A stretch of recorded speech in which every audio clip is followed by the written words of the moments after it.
Wow. Wow, what a shock. Ousmane Dembele is officially the Ballon d'Or winner, people. Yes, sir. A lot of people thought Lamine Yamal had a chance. A lot of people thought Rafinha could sneak in and take it, or even Vitinha. But the real winner is Ousmane Dembele. Of course, he was written off for years, injury prone. He hasn't won anything he has struggled for Barcelona, has struggled with Dortmund. And now nobody expected him. Nobody. I mean, look at this. 2020, 2019, 2021, 2022, 2023, and 2024. He's not even nominated in the top 30. And this year, somehow, out of all the odds, he wins it. Of course, let's break it all down, bro. Let's break it all down. Let's talk about it. Does he deserve to win the Ballon d'Or? Does he not deserve to win the Ballon d'Or? Let's talk about his numbers. Let's talk about Lamine Yamal and Rafinha. Do they actually had a chance to win this? We got to break it all down. And we also got to take a look at the top 10 players that finished in this Ballon d'Or list. Before we do, make sure you like the video, subscribe to the channel if you're new. And as always, let me know in the comment sections whether you think is that a deserved win or not. L or W. Let me know in the comments if you agree with it. But look, we've got to talk about this guy, right? Injuries, inconsistencies, doubts at Barcelona. Messi didn't like him. A lot of Barcelona players didn't like him. Barcelona fans didn't like him. They couldn't wait. Until he leaves Barcelona. And he finally left, moved to PSG to reignite his career under Luis Enrique. And from being a forgotten winger to being the king in Paris right now, right? Redemption story. That's what you call redemption. Let's quickly take a look at his numbers, by the way. This is the numbers we're talking about. He had an amazing season with Paris Saint-Germain. Won key Champions League performances, decisive in the Champions League run for PSG. Won the Liga with dominance, with goals and assists. He carried PSG in moments as well. When they actually let go of Kylian Mbappé.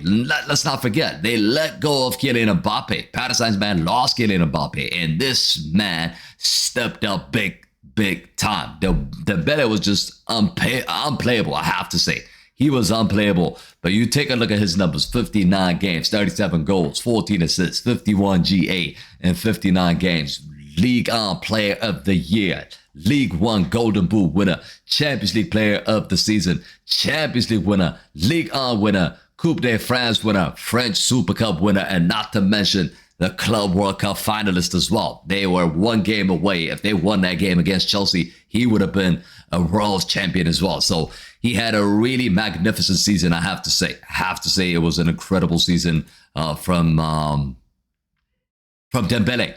This wasn't just, step over and flicks. This was doing stuff on the field. Goals, assists, match winner. He finally combined that talent that he had with some sort of consistency. He wasn't consistent for Barcelona. I hear you, Barcelona fans.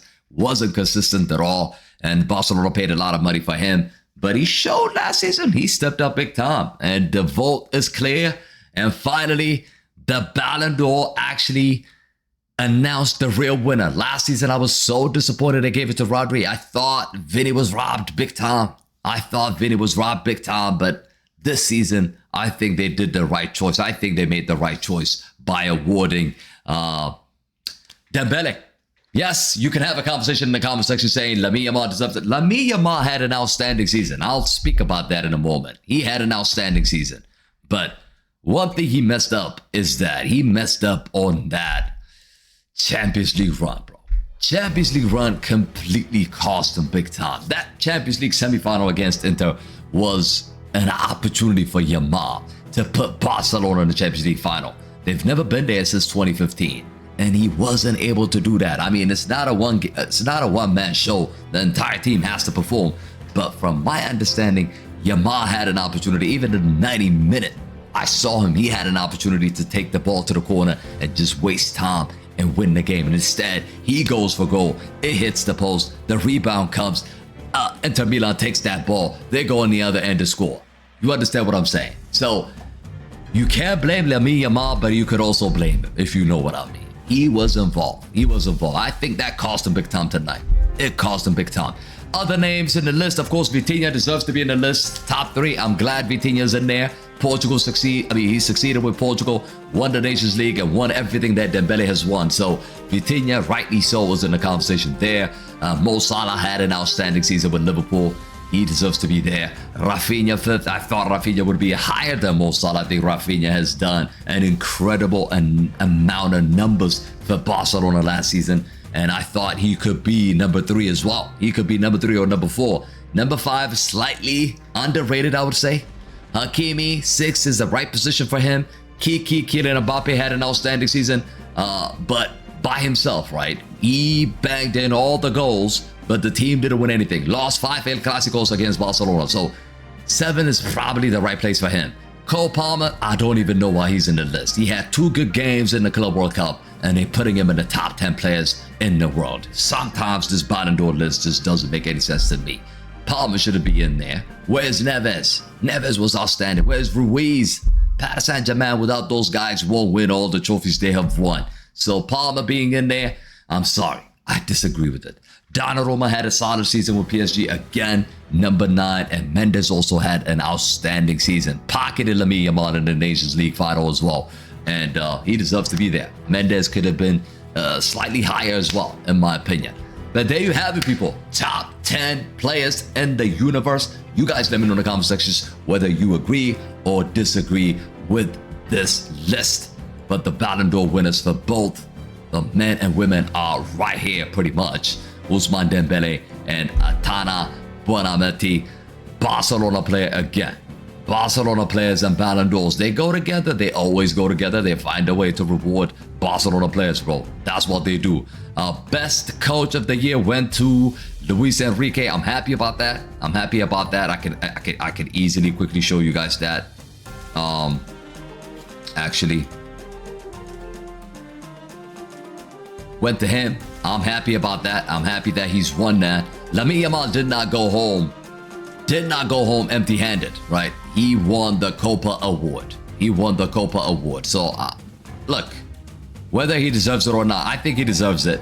I think he deserves it. He was so close to winning the Ballon d'Or as well. He's won the Copa trophy. Good for him. Good for him. But at least he didn't walk away with nothing, right? He's won something, which is a good thing for him.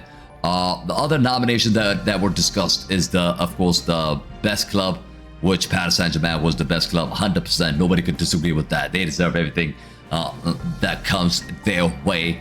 They were absolutely magnificent and they were absolutely incredible, I would say. And then the best coach of the year, I covered that already. And the Yashin Award, went to Donnarumma. Donnarumma is the Yashin Trophy winner as well. So shout out to them. Donnarumma also deserves to be the winner for the best goalkeeper. I think he had an outstanding season. Like I said, I mean, PSG has just completely dominated everything, right? And rightly so. You win a treble with your team. The entire team has to be strong for you to win the treble. So therefore, they pretty much gave in every department. If they had the best defender, they would have put not Pacho or Marquinhos in there. They would have done that. So yeah, in every department, arguably, I think PSG and Paris Saint-Germain have dominated, and rightly so. Rightly so. But yeah, guys, there you have it, people. There you have it. It's your turn, people. Ousmane Dembélé now, the Ballon d'Or winner of 2025. A story nobody really predicted, but one that is football will never forget, bro. It's history. History has been made. But do you think he deserved it? Or it should have been Kylian Mbappé, or it should have been Lamine Yamal, or it should have been Rafinha? You guys let me know in the comment sections what your thoughts are. Make sure to subscribe to the channel. Smash that like on the video. Join the URKG mob as well. I'll put the links in the chat. And like I said, big up to all of you. What a night. What a story. Football would never stop surprising us, people. It would never stop surprising us. Everybody wanted Lamine Yamal. Most people, I would say. Most people wanted Lamine Yamal. I wanted Dembele. But then again, you've got to admit, Dembele slightly edges it. But yeah, guys, thank you. Thank you for watching. I'll see you guys on the next one. I'm out. Peace.